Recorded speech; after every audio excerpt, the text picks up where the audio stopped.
2.25 लाख से अधिक कर्मचारियों को मिलेगा। इसके लिए मंत्रिमंडल समिति कर दी है, मंत्रिमंडलीय समिति गठित कर दी गई है। सामान्य प्रशासन मंत्री माननीय श्री डॉक्टर गोविंद सिंह जी और माननीय श्री अध्यक्ष जो है इसके अध्यक्ष नियुक्त किए गए हैं। 3 माह के ऊपर जो है सरकार को रिपोर्ट देगी। समिति में मंत्री श्री ओमकार सिंह मरकाम जी और इसके अलावा प्रभुराम चौधरी जी और तरुण भनोट जी है सामान्य प्रशासन मंत्री यहाँ पर जो है विभाग के जो है ACS इसके संयोजक और वित्त सचिव सदस्य बनाए गए हैं। कांग्रेस ने विधानसभा चुनाव से पहले इनसे जो है नियमित किए जाने का वादा किया था। प्रदेश में संविदा कर्मचारियों की संख्या 1 लाख है। स्वास्थ्य, शिक्षा मिशन और पंचायत और ग्रामीण विकास वन विभाग सहित अन्य महकमों में ये पदस्थ हैं सभी 4th ग्रेड के कर्मचारी। ज्यादातर स्कूलों में अतिथि शिक्षक पदस्थ हैं। रोजगार सहायक और अतिथि शिक्षकों की संख्या लगभग 88,000 है पूरे प्रदेश में और इन सभी को नियमित करने की बात कही गई थी। कब? चुनाव के पहले, विधानसभा चुनाव के पहले, किसमें? वचन पत्र में। अब हुआ क्या है, क्या दिक्कत हो रही है? तो सरकार को सता रही है खजाने की चिंता। नियमित कर दिए जाएंगे तो वेतन तो वृद्धि होगी, सभी को पता है। तो इसलिए जो है सरकार को खजाने की चिंता जो है उनको एक सता रही है, चिंता सता रही है और प्रॉब्लम हो रही क्या है? खजाने की खराब माली हालत को देखते हुए सरकार इस फार्मूला भी विचार कर रही है कि इन्हें नियमित करने में वित्तीय भार ना आए। उस समिति को विशेष तौर पर हिदायत दी गई है कि प्रयास हो कि नियमित की जाने में वित्तीय भार ना आए और इसके लिए समिति संबंधित जो है संगठनों से चर्चा भी करेगी। जो विभिन्न प्रकार के संगठन बनाए गए जैसे अतिथि शिक्षक संगठन, विभिन्न प्रकार के।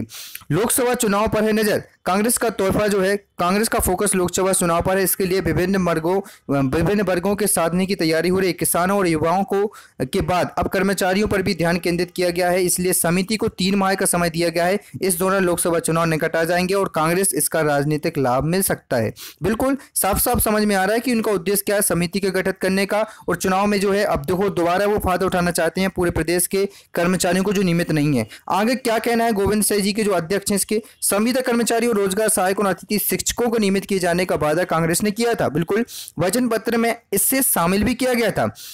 इसी के तहत समिति का गठन किया गया है। अब समिति का गठन आपको करना था तो आप तो जनवरी या दिसंबर में कर सकते थे। दिसंबर करते, मार्च में रिजल्ट दे देते चुनाव के पहले, लेकिन आपने मध्य में क्यों किया? आगे देखते हैं। कांग्रेस की वादे में विपरीत संविदा कर्मचारियों को बाहर कर रहे हैं, इन्हें तत्काल नियमित करें। ये रमेश राठौर प्रदेश अध्यक्ष संविदा अधिकारी महासंघ के जो है, इन्होंने क्या कहा है कि कांग्रेस के वादे से विपरीत है, उनको नियमित किया जाए। दूसरी, वीरेंद्र कोंगल जो है कर्मचारी हैं कांग्रेस के, इन्होंने क्या कहा है?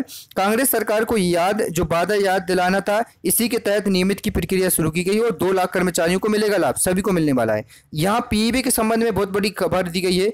राहत की तैयारी, प्रिपरेशन एग्जाम जो है टैक्स से मिलेगी मुक्ति, मतलब जो टैक्स लगता था उससे मुक्ति मिलेगी। क्या है देखते हैं। राज्य सरकार के प्रदेश के अधिकारियों और कर्मचारियों को जो है पीईबी टैक्स से मुक्ति को तोहफा देने की तैयारी में है। इसके लिए सरकार ने मशक्कत शुरू कर दी है और अभी 2.25 लाख से अधिक वार्षिक आय वाले अधिकारी कर्मचारी जो हैं उनको यहाँ पर टैक्स वसूला जाता है। विधानसभा चुनाव के दौरान कांग्रेस के अधिकारी जो हैं, कांग्रेस के अधिकारी कर्मचारियों को पीईबी टैक्स का जो है समाप्त करने का जो है वादा किया था। इसी वचन पत्र में भी शामिल किया गया था। वर्ष 2003 में विधानसभा चुनाव में भाजपा ने कर्मचारियों को यह टैक्स समाप्त करने का वादा किया था, लेकिन 15 साल रहने के बाद वादा पूरा नहीं किया। तो वादे बहुत सारे हैं सरकार के, यदि गिनाए जाए तो बहुत सारे वादे, और वो वचन पत्र में भी कहा गए थे सारे वादे। लेकिन क्या बात है, यहाँ पर दो बातें तो इंपॉर्टेंट निकली हैं और उनको समाधान की भी बात कही और समिति का गठन भी स्पेशली वादों के लिए किया गया जो वचन पत्र बनाया था। इस समिति का नाम वचन पत्र समिति ही के नाम से ही यदि होता तो ज्यादा, क्योंकि अधिकांश इसमें जो निराकरण होगा वो चीजें जो समिति के गठन की बात की गई थी बातें, उसी के लिए ऊपर से बात यहाँ पर की जाएगी दोस्तों। तो ये रही पत्रिका की खबर, ऐसी आगे भी खबर हम लाते रहेंगे। तो नीचे दिए गए रेड कलर के बटन को अभी तक आपने नहीं दबा है तो आज ही दबा दीजिए, क्योंकि ये चैनल आपकी बहुत ज्यादा महत्वपूर्ण होने वाला है। जय हिंद दोस्तों, जय भारत।